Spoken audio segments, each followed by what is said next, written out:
Un groupe de personnes attend près d'un monument, ignorant l'existence des autres.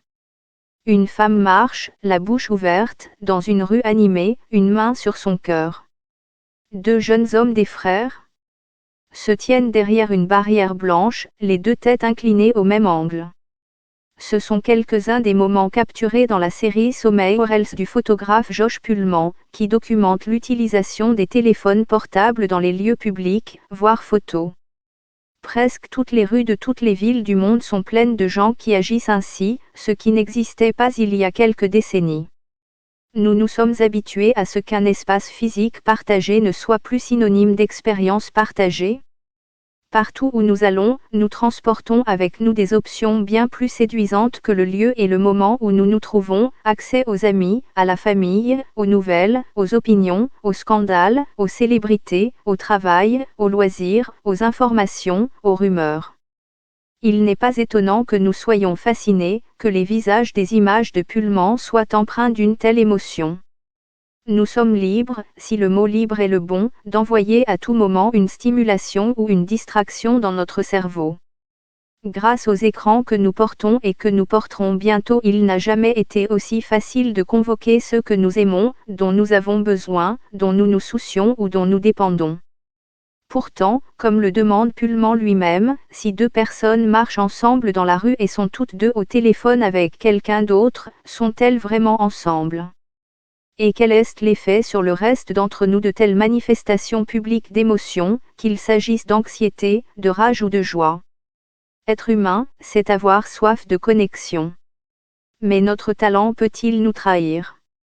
Est-il possible d'être surconnecté et, si oui, qu'est-ce que cela signifie pour notre avenir ? Depuis son invention, le téléphone a été à la fois un moteur de perturbation sociale et un foyer d'anxiété technologique.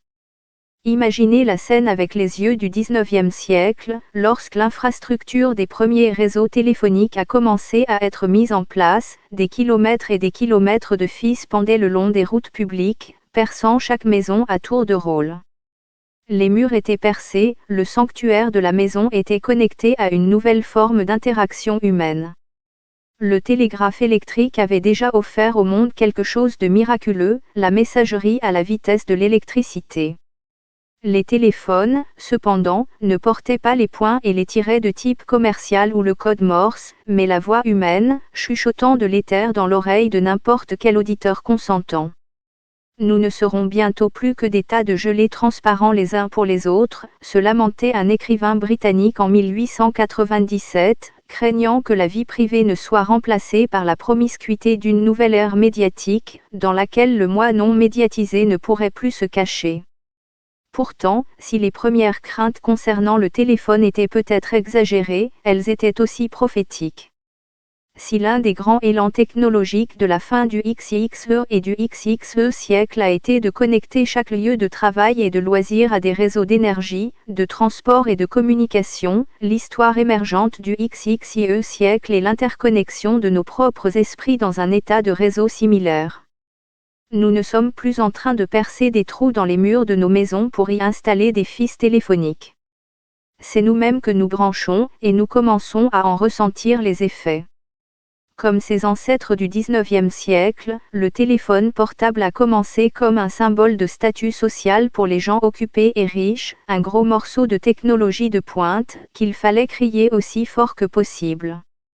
Au fil du temps, le luxe est devenu universel, le symbole a éclaté dans d'innombrables circonstances sociales. Nous avons commencé à intégrer la disponibilité constante dans notre conception de l'espace public et privé, dans notre langage corporel et dans l'étiquette quotidienne, j'arriverai à midi et je t'appellerai. Être injoignable est devenu exceptionnel, farfelu, une marque de luxe et de distinction ou, selon votre point de vue, une source d'anxiété croissante en soi. Et, comme si l'histoire se répétait, les mises en garde contre les effets néfastes de la communication mobile se multiplient à nouveau, un sujet d'angoisse à une époque où notre ambivalence à l'égard de la connexion permanente cache la question plus pressante de savoir à quoi, précisément, nous nous connectons. Il s'agit d'un dispositif portable doté d'une caméra, d'un microphone, d'un écran minuscule et d'une connectivité Internet intégrée, qui s'active soit par la voix, soit par une légère pression des doigts. Les médecins ont remarqué que le sujet imitait ce mouvement de manière compulsive, en portant sa main droite à sa tempe et en se tapotant le crâne, même lorsqu'il ne portait pas les glaces. Il l'utilisait jusqu'à 18 heures par jour et, la nuit, il rêvait qu'il regardait le monde à travers l'appareil. C'est une histoire d'épouvante taillée sur mesure pour notre époque. Une vie troublée, l'homme en question avait des antécédents de troubles de l'humeur et d'abus d'alcool, rencontre une séduction à laquelle il ne peut résister et sombre dans la dépendance. Pour certains lecteurs, cependant, je soupçonne qu'elle soulève aussi des questions nerveuses. Combien de fois vos propres mains se dirigent-elles involontairement vers votre téléphone, ou vers l'endroit où vous le gardez habituellement? Que ressentez-vous à l'écoute de chaque message qui vous parvient ou à son absence lorsqu'il n'y a pas de réseau? Dans quelle mesure la vie sous emprise d'un toxicomane fait-elle écho à vos propres relations avec la technologie? Le problème est que ces questions n'ont pas de réponse définitive. Pour tracer une frontière entre habitude et pathologie, il faut décider ce que nous entendons par comportement normal, sain et acceptable. Et si la technologie excelle dans un domaine, c'est bien celui de l'évolution des anciennes normes plus rapidement que ne peut le faire le néophyte le plus agile.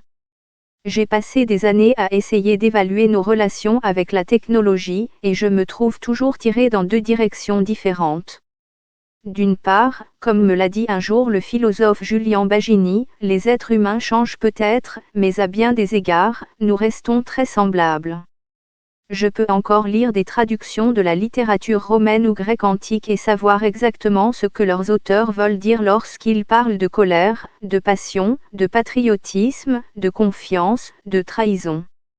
D'autre part, grâce aux technologies numériques, mes relations avec les autres et le monde sont étendues et amplifiées au-delà de ce que connaissaient même mes grands-parents.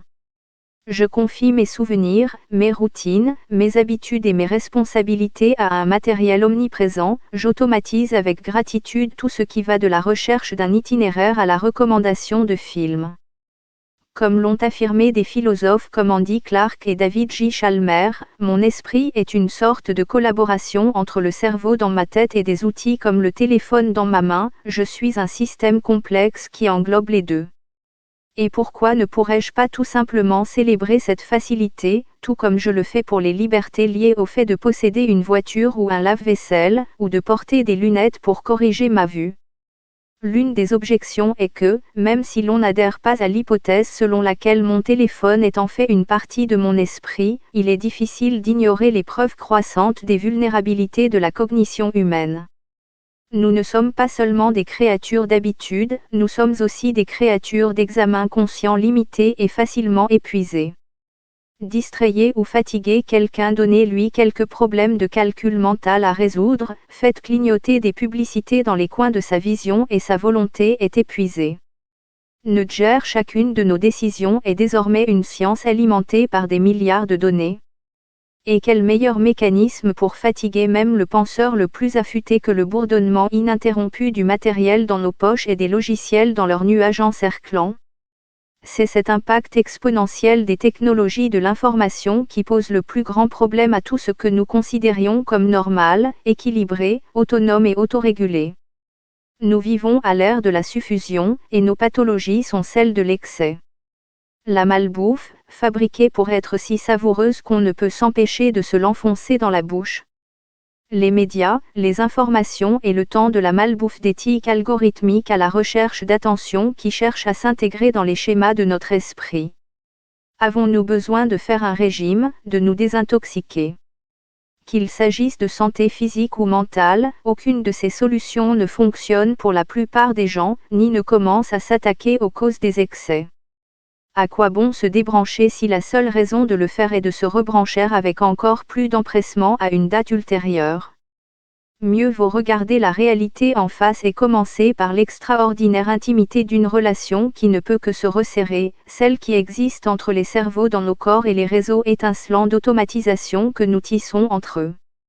Après tout, je ne déverse pas mes heures et mes minutes sur un simple écran, mais sur le réseau le plus complet d'esprit humain jamais réalisé, chacun étant plus puissant que l'ordinateur le plus rapide.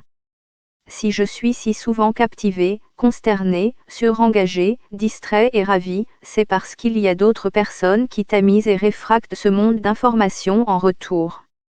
Et si je veux changer cela, je ne le ferai que si je peux trouver d'autres personnes avec lesquelles je peux construire de nouvelles habitudes, de nouveaux modèles et de nouveaux modes de pratique. Pour citer à nouveau mon échange avec Julian Bagini, il y a un paradoxe qui sous-tend le pouvoir des manipulations technologiques, même les plus complexes. Les méthodes utilisées pour nous manipuler sont plus sophistiquées que jamais, mais précisément parce que la connaissance de la manière de le faire a augmenté, nous sommes plus à même de nous défendre. Par exemple, je n'ai pas besoin de savoir tout ce qu'il y a à savoir sur la vie privée, le piratage et le cryptage pour me protéger contre l'espionnage gouvernemental. Si je peux trouver des conseils d'experts fiables pour me protéger, je peux au moins commencer à me diriger vers un plus grand contrôle et un plus grand engagement. En ce sens, les machines elles-mêmes sont une cible trompeuse pour l'anxiété. Les communautés et systèmes hors ligne toxiques abondent, la technologie, comme elle l'a toujours fait, facilite les interactions à chaque extrémité du spectre humain. Il peut être difficile de se déconnecter, mais nous pouvons chercher à mieux contrôler avec qui nous nous connectons et ce que nous nous demandons les uns aux autres.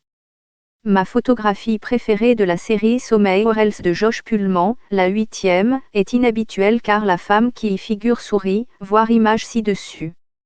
Je n'ai aucune idée de la raison pour laquelle elle sourit, mais je suppose que c'est en réponse à la voix qui crépite dans son oreille, une bonne nouvelle, un soulagement, une blague.